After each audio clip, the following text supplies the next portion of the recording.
Franchement, t'as pas déjà remarqué que certaines créatrices de contenu, si talentueuses soient-elles, galèrent à percer, à faire des vues, ou même à bosser avec certaines marques, ou avec des marques de manière générale? Moi, j'ai remarqué. Souvent, ces créatrices de contenu sont noires. Très très souvent. Et j'avais envie d'en parler avec toi, de mettre des mots sur ce que je ressens et sur ce que j'ai pu constater.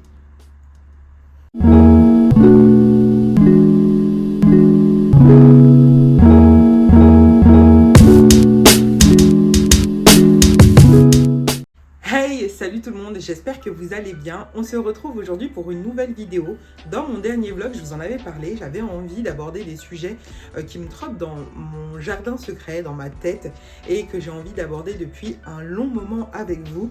Et là, il y a eu un déclencheur particulier. J'ai reçu, sous un de mes réels / short, en fait je l'ai reçu ici en short sur Instagram, ce commentaire hyper haineux et raciste. Et c'est ça qui a déclenché la volonté de vous en parler aujourd'hui et de pousser ma réflexion au-delà du racisme, mais de la création de contenu quand on est une créatrice de contenu noire ici sur les plateformes, les réseaux sociaux, YouTube, Instagram, TikTok. Donc du coup, on peut lui dire merci parce que grâce à cette personne, on va aborder ce sujet qui me tient à cœur depuis un long moment. Alors, petite mise au point, il n'y aura pas de chiffres compliqués, il n'y aura pas d'études, de renseignements à prendre dans la barre d'infos. Je ne suis pas journaliste, je ne suis pas sociologue, je ne suis pas ethnologue. Bref, c'est juste une conversation, une constatation que j'ai pu faire au fil des années en tant que créatrice de contenu, évidemment, mais aussi en tant que consommatrice de contenu. Et voilà, alors on ne s'excite pas dans les commentaires, on reste respectueux, sinon je vous bloque, je supprime votre commentaire, voilà, parce que ici c'est moi qui commande, voilà. Et on peut échanger en toute bienveillance et dans le respect. Tout message qui me paraîtra non respectueux, il dégage. Voilà. Pas parce que j'aime pas la critique, mais parce que quand on me manque de respect, je sais voir. Voilà. Maintenant que ça c'est dit, on peut commencer tranquillement la vidéo.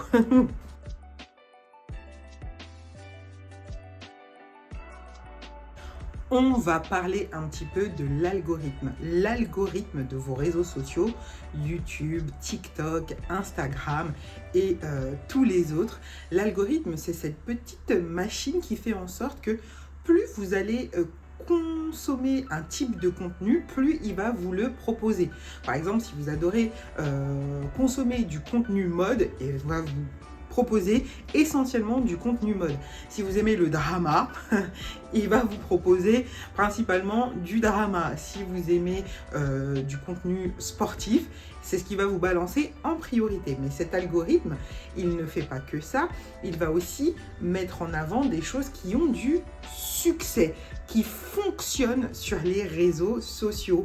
Notamment le fait que les trends, ça marche bien. Une certaine musique à la mode, ça va bien fonctionner et ça va passer tout le temps dans ce que va vous proposer le réseau social en question. J'espère que c'est assez clair, j'ai essayé d'expliquer le mieux possible. Du coup, vous l'aurez compris, l'algorithme, c'est quelque chose d'assez important pour vous qui consommez du contenu. Plus vous allez avoir du contenu, plus vous allez regarder malheureusement du contenu que vous n'aimez pas, plus il va vous en proposer. Donc ça, vous pouvez changer la donne. C'est-à-dire que consommer des choses que vous aimez, tout simplement. Si vous aimez uniquement la lecture sur les réseaux sociaux, ou même si vous avez un mélange de passion, consommez ce qui vous parle. Parce que plus vous allez regarder, réagir, même négativement à du contenu que vous n'aimez pas, plus il va vous le proposer. Voilà. Il est bête, l'algorithme. Voilà, il fait en fonction de vous. Pour nous, créateurs de contenu, là où cet algorithme il est essentiel, c'est que c'est lui qui va pousser nos créations. que ce soit des Reels, des Shorts, des vidéos sur YouTube, des posts Instagram, c'est lui qui va le mettre en avant. Évidemment, nous avons la main mise sur regarder ce qui fonctionne si on veut absolument suivre la vague de ce qui fonctionne en ce moment. Ce qui n'est pas le cas de la majorité des créateurs de contenu. Moi, je veux que vous me suiviez pour ce que moi j'aime, ce que moi j'ai envie de mettre en avant, j'ai envie que vous me suiviez pour moi et pas parce que je suis toutes les modes. Même si je peux m'amuser avec une trend, une musique, on s'entend bien, tout va bien, voilà. Mais j'ai envie que vous me suiviez parce que vous aimez ce que moi je propose, ce que je véhicule, mon esthétique, etc. Et là où cet algorithme peut poser problème pour les créatrices de contenu noir, je me concentre sur les créatrices de contenu noir. Voilà, comme ça c'est plus simple. C'est que l'algorithme, il se base sur, en général, des standards dominants. Les standards dominants. Et dans un pays européen comme en France ou même aux États-Unis par exemple, le standard dominant qui est insufflé à cet algorithme, il est de mettre en avant des personnes qui font partie de cette dominance. C'est-à-dire les hommes, oui, les hommes blancs de préférence, hétérosexuels et plutôt minces. Voilà. Donc, vous imaginez bien que dans mon cas, moi, par exemple, il n'y a rien qui va. Voilà. Il n'y a rien qui va parce que je suis une femme noire et je suis une femme grosse. Alors, l'algorithme qui se base sur ces standards dominants, quand il voit mon contenu, il dit non, il y a un truc qui va pas. Bah oui. Le truc qui va pas, c'est que je suis noire et que je suis en plus de ça grosse. Plus d'être une femme. Vous l'aurez compris. Alors, je ne suis pas la seule à l'avoir constaté. Hein. Je ne suis pas... je n'ai pas inventé ça. Vous pouvez faire cette constatation sur vos réseaux sociaux. Évidemment, je vous ai dit que plus vous allez consommer quelque chose, plus il va vous le mettre en avant. Mais plus lui va proposer des choses, par exemple, ces standards, vous allez le voir. Pour certaines personnes, je suis sûre que dans les créateurs de contenu que vous consommez, il n'y a quasiment que des personnes blanches. Pas parce qu'il n'y a pas de créatrices de contenu noirs, il y en a des tas et des tas, et qui vous parlent de sujets divers et variés, vraiment. Cuisine, musique, sport, lifestyle comme moi-même, BookTok ou BookTube, peu importe, qui vous parle de littérature, mais aussi de true crime, bref, vraiment, ce n'est pas les créateurs de contenu et les créatrices de contenu noir qu'il manque sur cette plateforme.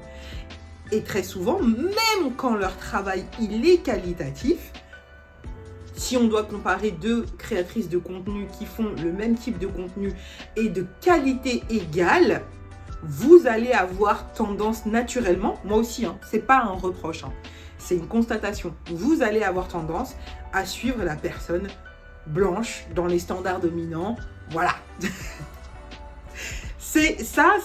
Vous pouvez le constater de par vous-même. Et plein de créatrices de contenu noir en parlent et le dénoncent sur les réseaux sociaux. Il suffit de chercher, d'ouvrir les oreilles, les yeux et vos réseaux sociaux et vous allez voir. Voilà. Il y a même des études, si je la retrouve, je vous la mets en barre d'informations, dans la description. Il y a même des études qui ont prouvé que certaines plateformes dépriorisent les contenus créés par des créateurs de contenu noirs et surtout des créatrices de contenu noir et ne les poussent pas dans leur algorithme. Vraiment, font en sorte que l'engagement pour ces créateurs de contenu soit moindre. Je l'ai lu. Si je retrouve vraiment, je vous le mets. Dinguerie. Parce que ces plateformes-là trouvent que, du coup, les contenus des créatrices de contenu noir sont moins engageantes. Donc, l'algorithme va moins les mettre en avant. C'est fou. Quand on creuse, quand on gratte, quand on cherche, quand on va lire, quand on ouvre son esprit, quand c'est un sujet qui nous intéresse, je peux vous assurer que vous trouvez des trucs de fou. Et dans la même veine, il arrive que leur contenu soit plus souvent démonétisé. Oui, parce que pour la plateforme, ça sera forcément un contenu qui sera peut-être vu comme problématique. Ça va extrêmement loin. Et malgré tout ce qu'elles apportent, les idées, les tendances, les looks, l'énergie, elles sont souvent, ces créatrices de contenu noir, invisibilisées par les plateformes comme YouTube, Instagram, TikTok. Vraiment, c'est tellement dommage. Et franchement, c'est pas juste du tout, mais c'est ce que j'ai pu constater. Très souvent, les femmes noires sont à la base d'idées qui deviennent virales sur les réseaux sociaux et elles ne sont pas mentionnées. Je pense à Tanaland, par exemple, ou encore à plein d'autres choses. Mais je trouve ça d'une tristesse alors qu'elles sont moteurs, qu'elles sont fédératrices, qu'elles sont ingénieuses, intelligentes, malines. Les plateformes continuent de nous invisibiliser sur leurs propres canaux, sur leurs réseaux. Je vais même aller plus loin. Si, en sortant cette vidéo, une créatrice de contenu blanche la reprend mot pour mot, elle aura bien plus d'interactions que moi sur ma propre vidéo, sur mes propres idées, parce que elle aura bien plus de visibilité que moi. Et oui, c'est d'une tristesse. Sachez que les vidéos qui parlent des personnes noires, même pour les défendre de nos alliés, sont bien plus likées, vues et ont bien plus d'engagement et de visibilité que les nôtres, alors que nous disons la même chose. Voilà pour la partie de l'algorithme.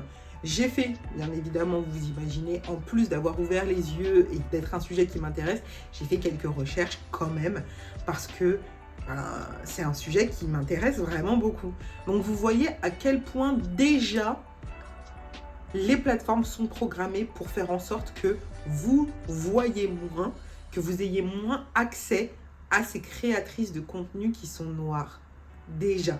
Et en plus, quand elle est grosse, cette créatrice de contenu, c'est la fin des haricots. Sachez-le.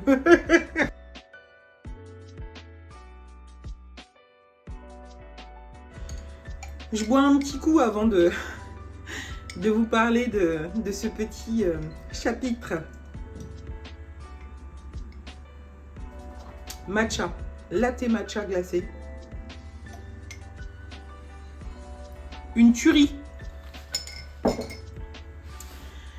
Alors, on va parler des stéréotypes et des attentes raciales. Les créatrices noires doivent souvent naviguer entre des attentes contradictoires. Je vous explique ma pensée. Il faut que l'on soit assez noir pour représenter notre communauté.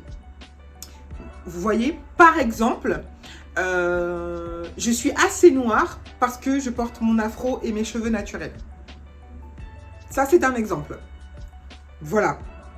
Mais il ne faut pas être trop noir pour pouvoir correspondre aux attentes de tout à chacun. Je m'explique, je vous donne un exemple. Par exemple, souvent, je parle de lecture sur mes réseaux sociaux. Il m'est arrivé sur TikTok d'avoir des personnes blanches qui me disent « Oh, vraiment, pour une fille noire, tu lis vraiment beaucoup. » C'est même un peu bizarre parce que vous, normalement, les noirs, vous lisez pas vraiment.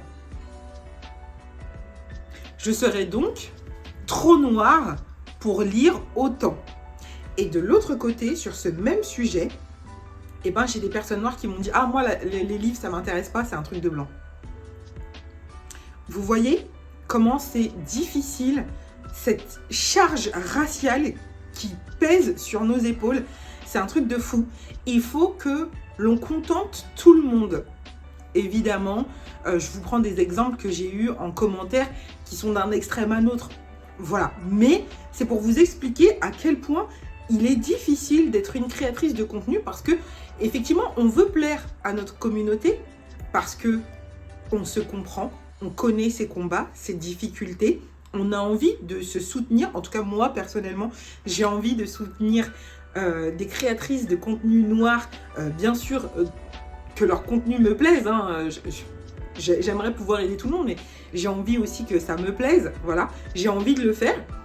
Et j'essaye de le faire de plus en plus, évidemment, depuis des années. Hein, voilà. Et en même temps, je ne veux pas me limiter seulement à ma communauté. Je veux pouvoir parler aux gens qui ont les mêmes passions que moi de manière générale.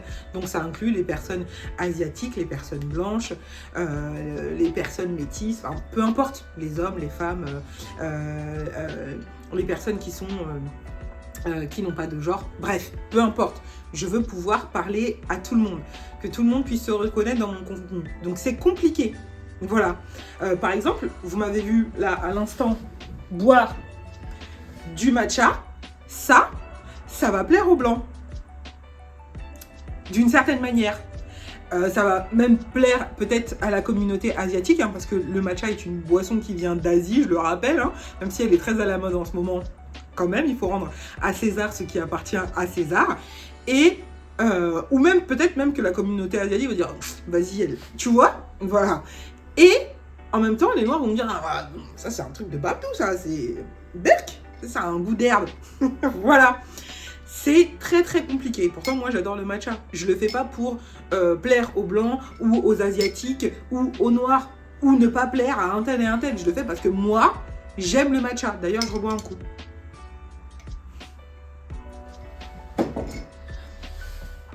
Et en même temps, à côté de ça, cette charge raciale, ça fait venir aussi des gens un peu bizarres.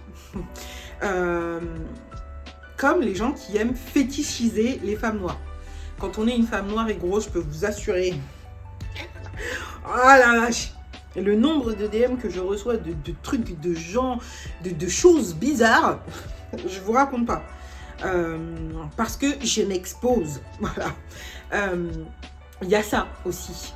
Et pour moi, la fétichisation des femmes noires, c'est une forme de racisme aussi, quoi. Donc, ouais, cette charge raciale, je ne sais pas si je me serais exprimée correctement, si vous avez compris ce que je voulais, où je voulais en venir, mais c'est pas évident non plus de vous l'exposer et d'essayer de vous parler avec mes mots aussi, hein, mais voilà. Et ça, c'est des choses que vous pouvez constater, vous pouvez parler avec vos créatrices de contenu noirs, vous allez voir que c'est quelque chose qui revient très très souvent.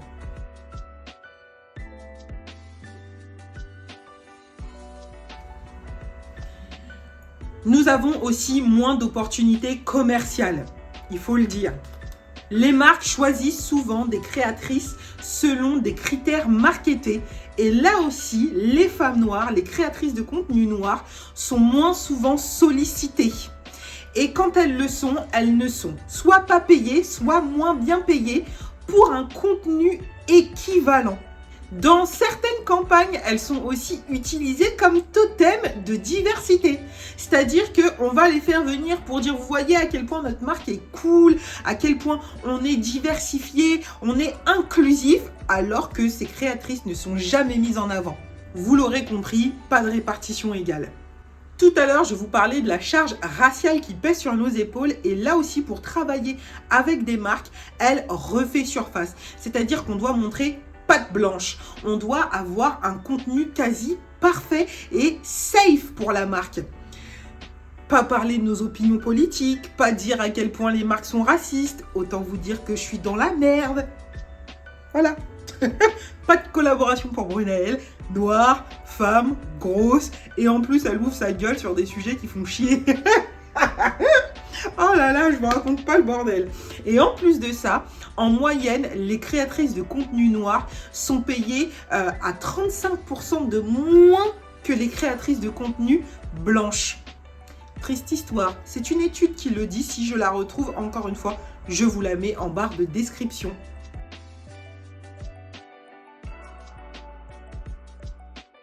le harcèlement et la modération inégale. Nous faisons plus souvent face au harcèlement, au sexisme, au racisme, au body shaming que les autres créatrices et créateurs de contenu. En ligne, les gens se révèlent et montrent leur vraie nature dégoûtante. Vraiment. Et les créatrices de contenu noir en prennent plein la gueule. Les plateformes mettent souvent du temps à modérer les commentaires, à les supprimer. Et quand nous signalons, ne nous écoutent pas. C'est incroyable. Je ne saurais pas vous l'expliquer. C'est comme si les plateformes pensaient qu'on méritait ça. C'est vraiment dingue. Je vais vous montrer quelques exemples de messages absolument dégueulasses que j'ai reçus sur mes réseaux YouTube et TikTok notamment, très rarement de pleine face sur Instagram, mais ça m'est déjà arrivé. Je vous montre, je vous laisse constater par vous-même et on passe au chapitre suivant.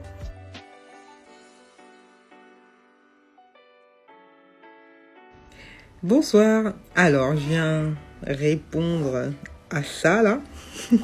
Qu'est-ce qui est monstrueux? Le corps d'une femme qui vient de donner la vie il y a 3 semaines à 2 bébés. C'est ça qui est monstrueux? Mais il faut pas te reproduire toi. Épargne-nous ça. Épargne à l'homme ou à la femme qui partage sa vie, je sais pas ce que t'es. Ça.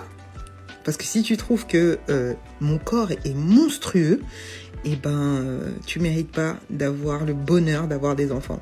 Je suis extrêmement triste pour toi. Tu me fais un peu pitié.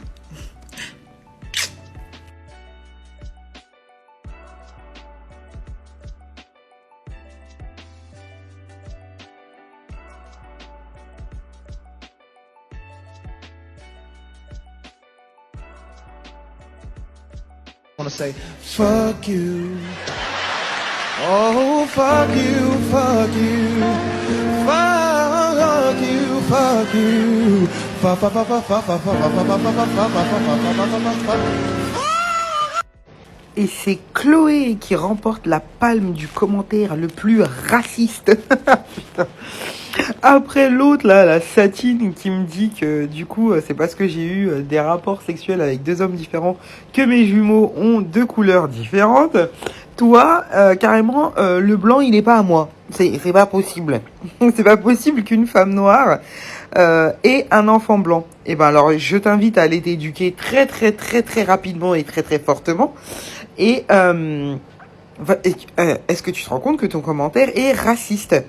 Moi, je le dis en fait, c'est pas grave, j'ai que 4000 abonnés, j'en ai rien à foutre de me faire ban. Franchement, on touche le fond là, TikTok, on touche le fond. Oh là là, il faut se remettre en question. Et pour tous ces commentaires là, pour tous les gens comme ça là, très vite, il faut très vite se remettre en question. Voilà. Je vous souhaite une belle journée, des bisous.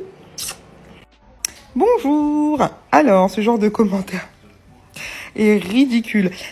As-tu vu mon V? As-tu vu mon V? Non, je n'ai pas ouvert ma braguette.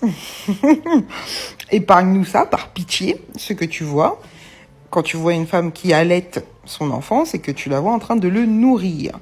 Et si tu es assez tordu pour voir à travers ça un acte sexuel, il faut aller consulter un psychologue. De toute urgence, mon grand. C'est nécessaire. Voilà. Et toi, tu t'es jamais baladé torse nu?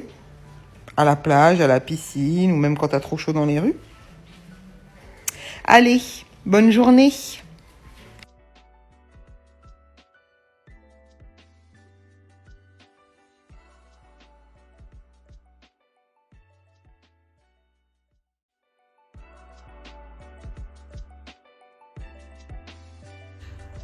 Nous avons moins accès aux réseaux ou aux cercles influents.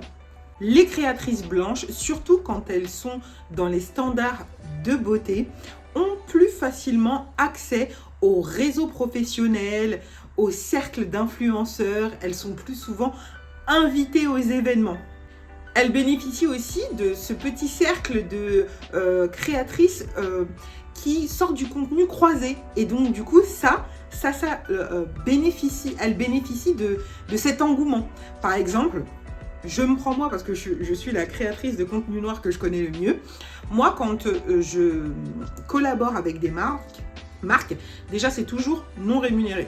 C'est contre échange de produits. Très généralement, je ne me suis jamais fait payer parce qu'ils estiment que mon engagement, la personne que je suis, ne mérite pas d'être payée, j'imagine.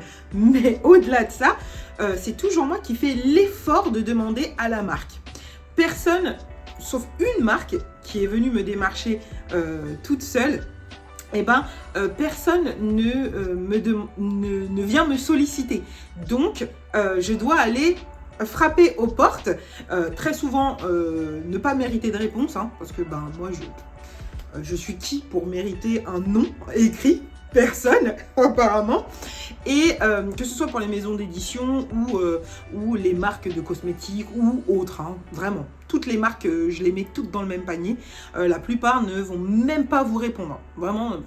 Voilà, le respect est mort. Voilà, je préfère qu'on me dise non, que mon contenu ne convient pas, plutôt qu'on me laisse sans réponse. Vraiment, le respect, tout le monde s'en fout. Bref, parenthèse fermée. Et toutes les marques que j'ai dû démarcher, je les fais moi-même. Donc très souvent, ça ne rentre pas dans le cadre des campagnes. Donc, on est un peu hors contexte, hors campagne. Et donc du coup, comme je vous l'ai expliqué pour l'algorithme, plus il va y avoir une campagne en place, plus le contenu de cette campagne va être mis en avant par l'algorithme. Et du coup, comme on est hors campagne, parce qu'il faut aller démarcher de par nous-mêmes, et très souvent, on ne bénéficie pas de cette poussée des contenus croisés sur une même campagne. Voilà.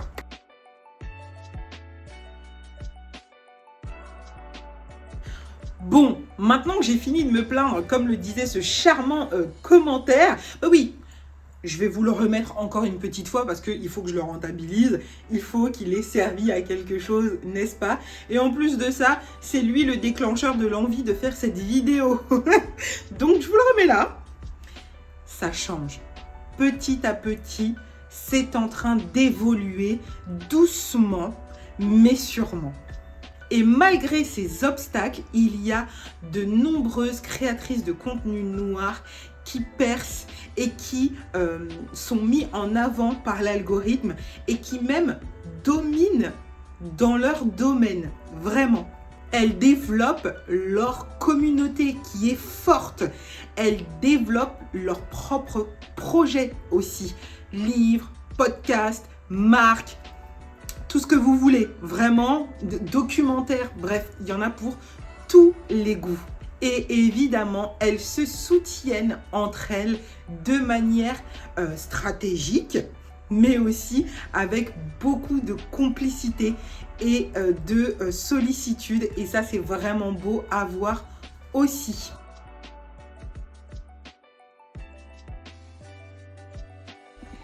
Quelques livres pour approfondir le sujet du racisme, surtout envers les femmes. Il y a Classe et race de Bell Hooks, La pensée féministe noire de Patricia Hill Collins, Mécanique du privilège blanc d'Estelle Depris, Regard oppositionnel, se défaire des représentations dominantes de Bell Hooks, Sororité, guérir des blessures psychiques infligées par la domination de Bell Hooks également.